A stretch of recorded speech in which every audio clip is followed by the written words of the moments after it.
Hola, ¿qué tal? Muy buenas tardes. Les damos la más cordial bienvenida a este espacio de noticias corte informativo, hoy que es martes 17 de septiembre de 2024. Soy Lorena Sánchez Cabrera y tendré el gusto en los próximos minutos de presentarle la información más reciente del Poder Judicial de la Federación, junto a mi compañera Eusiris Rostro, en la interpretación en lengua de señas mexicana. Hola, Eusiris. Y es así como iniciamos. Reconocen a la Suprema Corte por su labor en defensa del Estado de Derecho. Está vigente la reforma judicial que prevé elección de personas juzgadoras mediante voto popular. FUFED mantiene suspensión de labores en defensa de los derechos de trabajadores de juzgados y tribunales. Iniciamos enlazándonos con nuestro compañero Mario López Peña al edificio sede de la Suprema Corte para el reporte de lo que trascendió en la sesión del Pleno de Ministras y Ministros convocada para este martes. Muy buenas tardes, Mario. Adelante con tu reporte.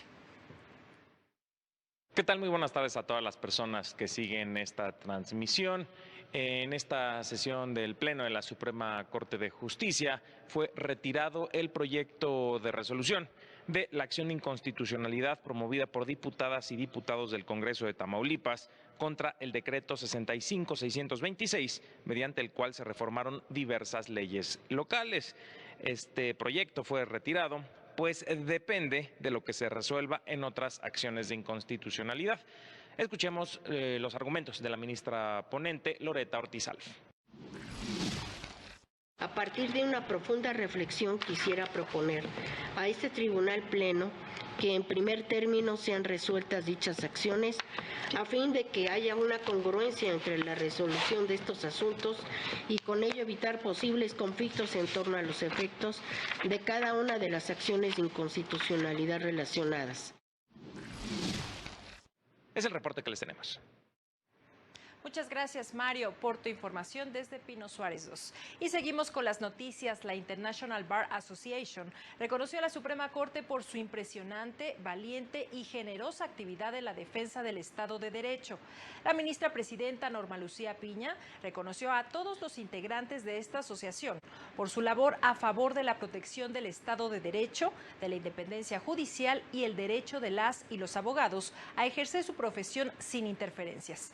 Indicó que recibía con gran honor y gratitud el reconocimiento otorgado a la institución, concebido para dar la máxima visibilidad a aquellas entidades y personas que realizan una aportación especialmente positiva en este ámbito, como lo es el caso de la Suprema Corte. Agregó que desde su punto de vista, este reconocimiento debía ser para todas las personas que integran el Poder Judicial Federal, que en estos momentos cruciales que habrán de delinear el futuro de México, han actuado con mucha entereza.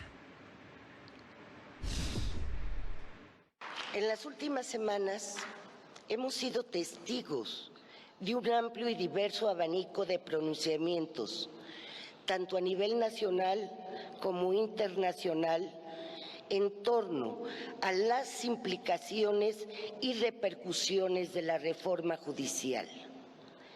Estas voces, provenientes de distintos sectores y con diferentes perspectivas, han enriquecido el debate público, subrayando la trascendencia de este proceso y la necesidad de un análisis profundo sobre el impacto de la reforma en la impartición de justicia y sobre todo en los derechos de las personas. Se ha dicho que los derechos humanos están en riesgo permanente cuando el poder no puede ser contenido, frenado y controlado. Que uno de los propósitos de un poder judicial independiente es proteger los derechos humanos y ser un contrapeso al poder que podría amenazar tales derechos. Señaló que la sociedad mexicana ha dado cuenta cómo la Suprema Corte con sus sentencias ha protegido derechos y libertades, concentrándose en la preservación de los derechos de las personas y grupos. Reiteró que la independencia judicial como patrimonio de la humanidad está directamente vinculada con la esencia misma del carácter constitucional de las sociedades democráticas. Agregó que la independencia y la responsabilidad de las y los jueces son elementos fundamentales para fomentar y mantener la confianza de la sociedad en la judicatura.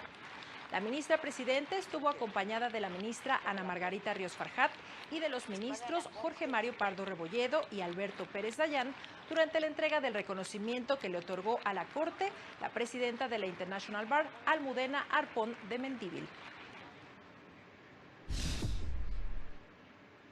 Y está vigente la reforma constitucional en materia del Poder Judicial, una vez que el decreto correspondiente fue publicado el pasado domingo 15 de septiembre, violando la suspensión que otorgaron jueces de distrito, ordenando que no se publicara dicho decreto.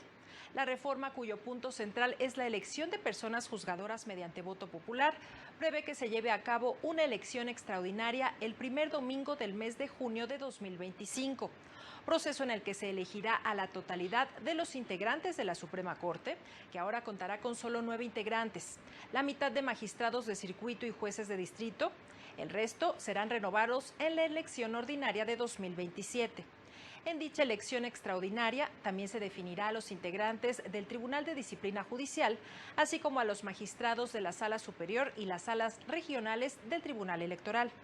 El Senado de la República cuenta con 30 días naturales para emitir la convocatoria para integrar las listas de las personas candidatas que participarán en la elección extraordinaria de 2025. Y este martes, trabajadores del Poder Judicial de la Federación se manifestaron en el edificio sede de la Suprema Corte, una vez que este lunes reanudaron labores en la Suprema Corte. Lanzaron consignas en defensa del Poder Judicial y tomaron como marco que, contrario a lo que pasa en la Suprema Corte, que reanuda actividades, el pasado viernes integrantes de la JUFET anunciaron que mantendrían la suspensión, medida que están ratificando este lunes. Agregaron que ahora inicia la batalla legal contra la reforma. Y ahora por fin vamos a librar una lucha que sí es nuestra especialidad, que es la jurídica, y tenemos que envalentonar a la Suprema Corte y decirle a la gente que esto no es algo novedoso. Ya cortes en todo el mundo han invalidado reformas constitucionales, Colombia solo 2 recientemente. Entonces ahora tenemos que hacer esta batalla, porque si la Corte no se pronuncia en esta vez, ya no podría haber ninguna otra posibilidad, porque se va a politizar. La JUFET indicó a través de un comunicado que los órganos jurisdiccionales federales solo atenderán asuntos considerados urgentes, como se ha hecho desde el pasado 21 de agosto, que inició la suspensión de actividades. La medida se mantendrá hasta que el Consejo de la Judicatura instale una mesa de trabajo con el Comité de Diálogo, con miras a definir las estrategias necesarias para proteger los derechos de las personas que trabajan en juzgados y tribunales, lo que no implica que la JUFET dejara de emprender las acciones pertinentes para defender al gremio y para que se respeten sus derechos de reunión, asociación y libre manifestación. La decisión fue notificada a las Secretarías Generales tanto de la Suprema Corte como del Consejo de la Judicatura Federal. Por su parte, la Barra Mexicana, Colegio de Abogados y el Laboratorio de Impacto sobre el Estado de Derecho de la Universidad de Stanford aseguraron que dicha reforma cambia profundamente el sistema de justicia del país, politizando la impartición de justicia al reemplazar casi a 7,000 jueces en todo el país por jueces elegidos mediante voto popular y al establecer un tribunal de disciplina judicial. Advierte que con estos cambios, México viola compromisos internacionales y se amenaza gravemente la independencia judicial y el Estado de Derecho. Calificaron de alarmante que esta reforma haya sido aprobada sin deliberación y en menos de 8 días, sin tomar en cuenta las distintas voces que se manifestaron en contra de la reforma.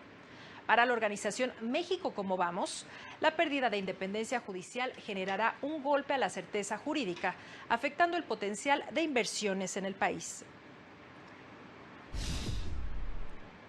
El Consejo de la Judicatura Federal dio a conocer que el 78% de los poco más de 49,000 personas que integran el Poder Judicial Federal realizan labores jurisdiccionales, lo que equivale a 32,150 personas servidores públicas, de las cuales 19,456 son oficiales judiciales, 2,841 actuarios y actuarias, 3,751 secretarios y secretarias de juzgado, 3,963 secretarias y secretarios de tribunal, 750 juezas y jueces y 885 magistrados y magistradas.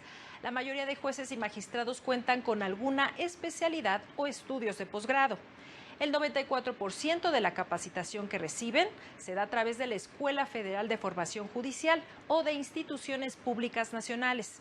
Y a partir de 2010, el 70% de la capacitación de las personas juzgadoras está relacionada con la protección de los derechos humanos. El magistrado Jean-Claude Trompetit destacó la importancia de emitir sentencias en lenguaje sencillo y claro, esto con el fin de que la sociedad entienda los fundamentos de las resoluciones de las personas juzgadoras y que las personas conozcan los hechos y las razones del por qué se toma la resolución que se adopta.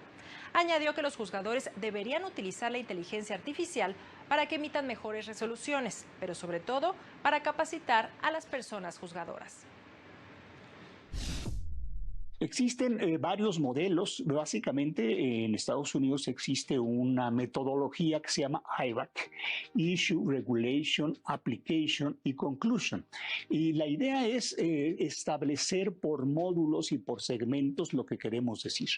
Un poco esta idea se aplica ahora ya en las tesis de jurisprudencia, en donde se dice cuáles son los hechos, cuál es la decisión que se toma y cuál es la justificación del caso que se está tomando. En más noticias, la Suprema Corte publicó en el Diario Oficial la sentencia del Pleno en la acción de inconstitucionalidad 160/2023, en la que invalidó el artículo 130, numeral 1, párrafo primero y 3, incisos B y G de la Ley sobre la organización y funcionamiento del Congreso de Tamaulipas, que regulaba el procedimiento para la comparecencia de servidores públicos de la entidad ante dicha instancia legislativa para que brinden información sobre el estado que guardan sus respectivos ramos, entre otros aspectos, pues la ley exige que las reformas a dicha norma sean aprobadas por mayoría calificada, lo que no aconteció en el caso del artículo en cuestión, lo que implicó una violación al proceso legislativo, motivo por el cual se declaró su invalidez. Por el contrario, declaró válido el artículo 47, numeral 1 del mismo ordenamiento, que faculta a las comisiones del Congreso para solicitar la presencia de los servidores públicos del Estado para que informen sobre el despacho de los asuntos a su cargo cuando se discuta una ley o se estudie un negocio de su competencia, así como para que respondan a interpelaciones o preguntas. La Corte determinó que la norma no viola la división de poderes, ya que la comparecencia no se impone de manera obligatoria y no se dirige a un funcionario en específico, sino a la totalidad de servidores públicos estatales. Es momento de hacer una pausa, pero regresamos con más noticias. Estamos en Corte Informativo.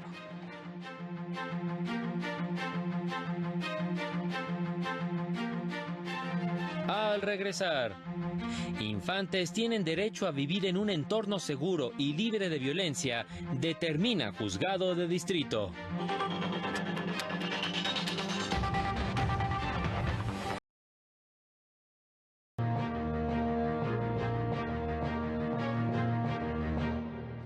Gracias por continuar con nosotros. Tenemos más noticias. La titular del Juzgado Segundo de Amparo y Juicios Federales con residencia en Chiapas, Ana Luisa Mendoza Álvarez, emitió una sentencia en formato de lectura fácil para que la infante involucrada conozca las razones por las que decidió que debe vivir con su mamá, ya que la convivencia con su padre y madrastra no le garantizaban un entorno seguro y libre de violencia.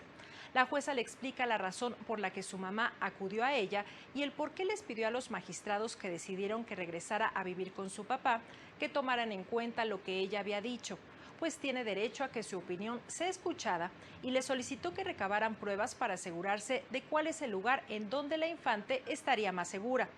Le recordó que tiene derecho a vivir en un hogar libre de violencia, que tiene derechos y obligaciones y que las autoridades judiciales tienen la obligación de velar porque se respeten sus derechos y, sobre todo, vigilar que donde se encuentre viviendo esté bien en todos los aspectos.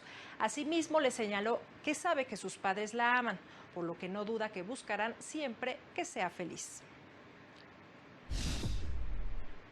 Vamos a temas electorales. La Sala Superior revocó la resolución de la Sala Regional Ciudad de México al considerar que las reglas establecidas en la norma del Estado de Puebla son contrarias a la Constitución Federal, porque los límites y verificación de la sobre- y subrepresentación deben entenderse por partido político y no por coalición. Por mayoría de votos se revocó la sentencia y se realizó una nueva designación de las diputaciones de representación proporcional para la integración del Congreso de Puebla, que entró en funciones este domingo 15 de septiembre. De esta manera se asignaron 5 diputaciones de representación proporcional al Partido Acción Nacional, al PRI 1, al Partido Verde 1, a Movimiento Ciudadano 1 y a Morena 7. Por otra parte, tampoco advierto que con la conclusión a la que llega el proyecto en la asignación de diputaciones por el principio de representación proporcional se esté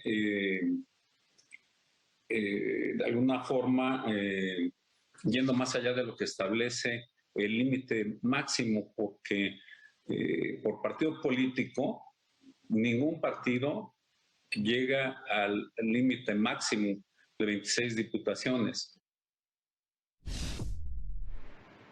En más noticias, el Tribunal Electoral dio a conocer el proyecto del magistrado Reyes Rodríguez Mondragón, con el que propone resolver el recurso de apelación promovido por Morena en contra de la sanción que le impuso el Consejo General del INE por la omisión de reportar ingresos y gastos de campaña y propaganda.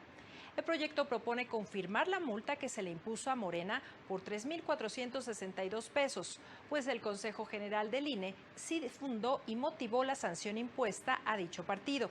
El INE sí confirmó que la adquisición de árboles frutales en la delegación Milpalta les dio un beneficio a la entonces candidata presidencial Claudia Sheinbaum y al aspirante a la jefatura de gobierno de la Ciudad de México, Clara Brugada, así como al candidato a diputado federal por el Distrito 7, José Octavio Rivera. Gasto que fue reconocido por Morena, con lo que se confirmó su responsabilidad en el hecho denunciado.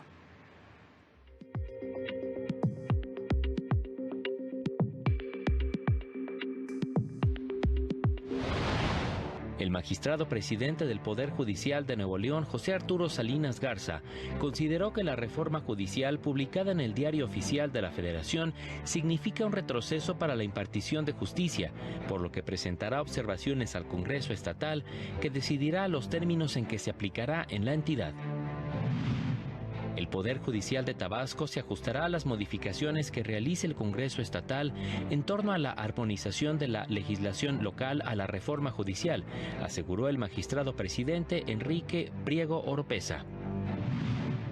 Este martes se suspendieron las actividades del Centro de Convivencia Familiar de Los Cabos del Poder Judicial de Baja California Sur debido a los efectos de la tormenta tropical Ileana para salvaguardar la integridad de las y los usuarios. El Poder Judicial de Chiapas fue sede del acto de entrega de actas de liberación por razones humanitarias a 94 personas privadas de su libertad, como parte de las acciones que se impulsan mediante la Mesa de Reconciliación. Para el canal del Poder Judicial de la Federación, Jesús Daza.